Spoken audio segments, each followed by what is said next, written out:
Halo, hai semuanya. Kita lanjut ya pada video kali ini. Kita akan belajar tentang hubungan antar tulang, yaitu lanjutan dari materi sistem gerak di kelas 8 SMP.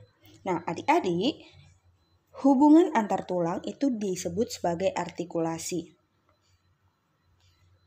Hubungan antar tulang yang memungkinkan pergerakan disebut sebagai persendian. Oke, nah pembentukan sendi dimulai dari perbesaran kartilago. Kedua ujungnya dibungkus oleh jaringan ikat yang disebut kartilago artikulasi. Kemudian kedua ujung dari kartilago tersebut membentuk sel-sel tulang ke arah dalam ataupun tulang artikulasi. Jadi kedua ujung tulang itu tadi dan kartilago artikulasi itu dibungkus oleh membran sinovial, sehingga nanti akan menghasilkan minyak sinovial ataupun pelumas tulang. Nah, perhatikan ya adik-adik, ini dia tulang. Oke. Nah, ini membran sinovial yang kita bahas tadi ya. Jadi ini rongga dari sendi yang berisi cairan sinovial. Nah, jadi jika digambarkan seperti inilah dia bentuk dari struktur sendi tersebut. Nah, adik-adik, berdasarkan ada tidaknya gerakan, artikulasi ini dapat dibedakan menjadi beberapa bagian ya. Yang pertama ada sendi mati atau sinartosis. Nah, sinartosis ataupun sendi mati ini merupakan hubungan antar tulang yang dihubungkan oleh serabut. Hubungan antar tulang yang dihubungkan oleh serabut apa? Serabut jaringan ikat, sehingga nanti tidak dapat digerakkan. Makanya disebut sebagai sendi mati. Yang kedua adalah sendi kaku atau amfiartrosis. Nah, sendi kaku ini merupakan hubungan antar tulang yang dihubungkan oleh kartilago yang memungkinkan gerakan secara terbatas ya. Kaku berarti terbatas. Nah, contohnya ini adalah sendi antar ruas tulang belakang, sendi antar tulang betis, oke, dan juga tulang kering. Nah, selanjutnya adik-adik, kita akan bahas sendi gerak ataupun diartrosis. Nah, sendi gerak ini merupakan sendi yang tidak dihubungkan oleh jaringan ikat. Oke, sendi yang tidak dihubungkan oleh jaringan ikat,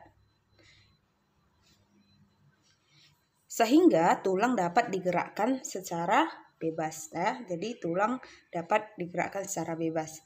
Nah, sendi gerak ini tersusun atas mangkok sendi. Oke, bonggol sendi.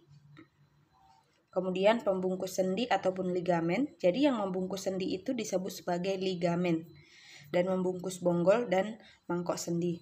Jadi cairan sendi ataupun cairan sinovial itu merupakan bagian yang melumaskan sendi. Nah, adik-adik, sendi gerak ini ataupun diartrosis terdiri atas 4 macam. Apa saja dia? Sendi putar, oke, sendi engsel, dan sendi peluru dan juga sendi pelana. Oke. Bisa diperhatikan ya adik-adik, kalau sendi putar itu berarti letaknya itu di pergelangan leher ya, leher dengan tulang punggung. Oke, nah sendi engsel ini biasanya itu ada di siku. Nah, sedangkan sendi pelana ini ada di gerakan di antara sendi-sendi jari tangan. Oke, dan peluru ini merupakan letaknya itu antara tulang pinggul. Oke, nah kita akan bahas masing-masing ya lebih jelas kira-kira apa sih ciri-ciri dari macam-macam sendi ini. Yang pertama ada sendi engsel. Oke, sendi engsel ini merupakan salah satu tulangnya hanya dapat digerakkan ke satu arah. Nah, sendi engsel ini dia seperti engsel pintu ya, jadi digerakkannya itu hanya ke satu arah. Nah, contohnya apa? Lutut. Oke, pada lutut. Kemudian pada siku. Oke, kemudian ruas antar jari. Nah, sendi pelana ya, sendi engsel ya, luas antar jari. Kemudian yang kedua adalah sendi peluru. Nah, sendi peluru ini yang memungkinkan terjadinya gerakan ke segala arah seperti peluru ya. Nah, Jadi kedua ujung tulang itu membentuk mangkok dan bonggol. Contohnya itu sendi antara gelang bahu dan tulang lengan atas. Coba diputar, gelang bahu dan tulang lengan atas ya, sendi peluru, yaitu gerakannya ke segala arah. Kemudian ada tulang paha dan gelang panggul. Tulang paha dan gelang panggul. Nah, bisa kita putar ya ke segala arah. Nah, itu dia contoh-contoh dari sendi peluru. Selanjutnya ada sendi putar. Nah, ini sendi putar ini merupakan ujung tulang satu mengitari ujung tulang yang lain sehingga memungkinkan gerakan memutar, bukan gerakan ke segala arah. Tapi kalau putar ini gerakan memutar ya, bisa dibedakan ya adik-adik. Nah, kalau contoh-contohnya itu misalnya sendi antara tulang atlas dan tulang leher. Nah, tulang atlas. Oke, ini bisa diputar. Oke, nah kemudian kepala itu berputar ke kiri dan ke kanan. Nah, itulah dia sendi putar. Selanjutnya sendi pelana. Nah, sendi pelana ini merupakan kedua ujung tulang itu membentuk sendi berbentuk seperti pelana ataupun berporos dua. Nah, contohnya apa? Sendi tulang ibu jari. Oke, tulang ibu jari ya. Berporos dua. Kemudian antar tulang telapak tangan dan ruas jari. Oke, antar tulang telapak tangan dan ruas jari. Bisa digenggam ya tangannya. Antar tulang telapak tangan dan ruas jari. Nah, itulah dia contoh-contoh sendi pelana. Oke adik-adik, tadi kita bahas sudah hubungan antar tulang ya, sendi. Nah, sedangkan sekarang kita akan bahas tentang otot. Nah, otot ini bisa disebut juga sebagai alat gerak aktif ya, seperti yang peta konsep kita bahas di awal. Jadi otot ini disebut sebagai alat gerak aktif karena otot ini dapat berkontraksi ya, karena dapat berkontraksi. Oke, nah ciri-ciri otot apa? Kontraksibilitas, artinya bisa memendek dari ukuran semula. Kemudian ekstensibilitas, artinya kemampuan memanjang dari ukuran semula.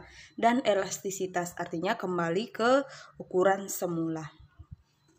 Nah, adik-adik, di sini juga kita akan bahas ya beberapa jenis-jenis dari otot berdasarkan bentuk dan cara kerjanya. Oke, otot dapat dibedakan menjadi 3.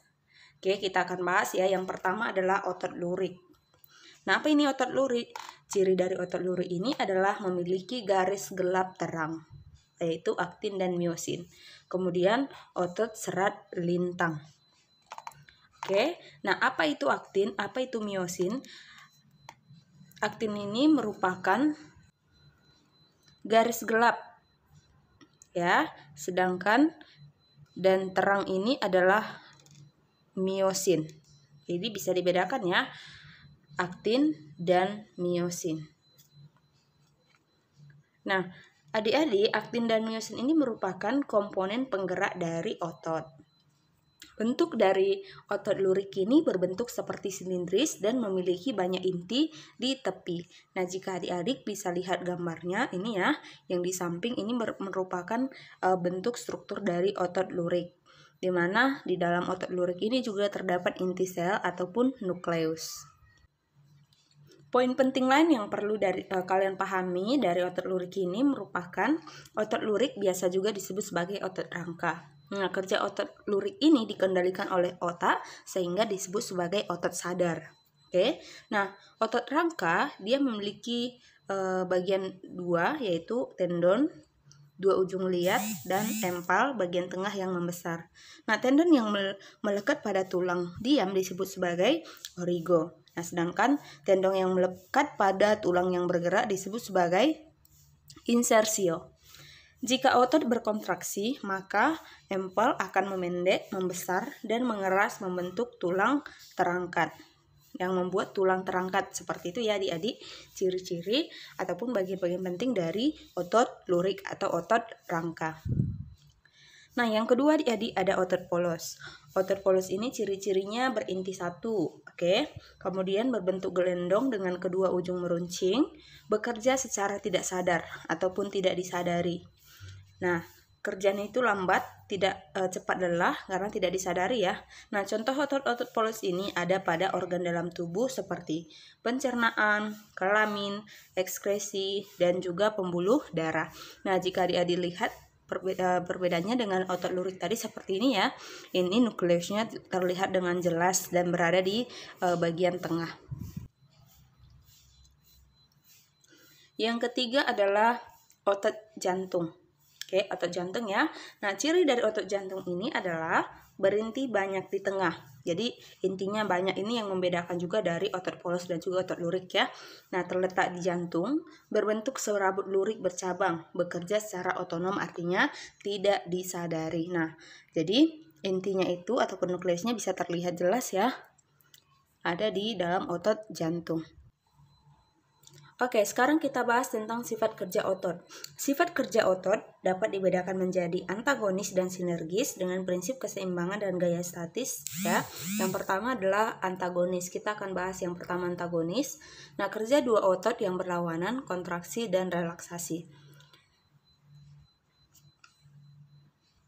Otot yang contohnya itu otot-otot yang menimbulkan gerakan yaitu ada fleksi dan ekstensi ya. Jadi ini gerakan yang berlawanan. Kalau misalnya fleksi berarti dia membengkokkan dan ekstensi meluruskan. Oke, contohnya sendi siku dan juga lutut. Sendi siku dan lutut. Jadi kita bisa ya membuat gerakan yang berlawanan. Oke, kerja dua otot yang berlawanan, yaitu fleksi dan ekstensi. Yang kedua, abduksi dan aduksi. Nah, bedanya kalau abduksi menjauhi dan aduksi mendekati, misalnya kita buat tangan lurus, kalau misalnya kita angkat ke atas, berarti dia menjauhi. Oke, sedangkan kalau misalnya kita lurus di badan kita, berarti dia mendekati. Oke, biasa disebut sebagai aduksi. Selanjutnya ada pronasi dan supinasi. Pronasi ini menelungkup, sedangkan supinasi menengadah. Contohnya membalikkan telapak tangan. Oke, kalau pronasi bisa membalikkan telapak tangan. Kemudian kalau supinasi menengadah ataupun membuat telapak tangan ke atas. Yang keempat, depresi dan elevasi, yaitu gerakan ke bawah dan ke atas. Contohnya gerakan kepala menunduk dan menengadah. Oke, biasanya ini di olahraga ya. Ada menunduk baru naik ke atas. Oke. Itulah dia kerja dua otot yang berlawanan antara kontraksi dan relaksasi. Nah, apa bedanya dengan sinergis? Sinergis ini kerja dua otot yang saling bekerja sama. Itu perbedaannya ya, kerja dua otot yang saling bekerja sama. Contohnya itu adalah otot pronator teres dan pronator quadratus, yang mana nanti akan menimbulkan gerakan menelungkup dan mengadah pada telapak tangan. Oke, jadi itu dia bedaan sinergis dan otot antagonis.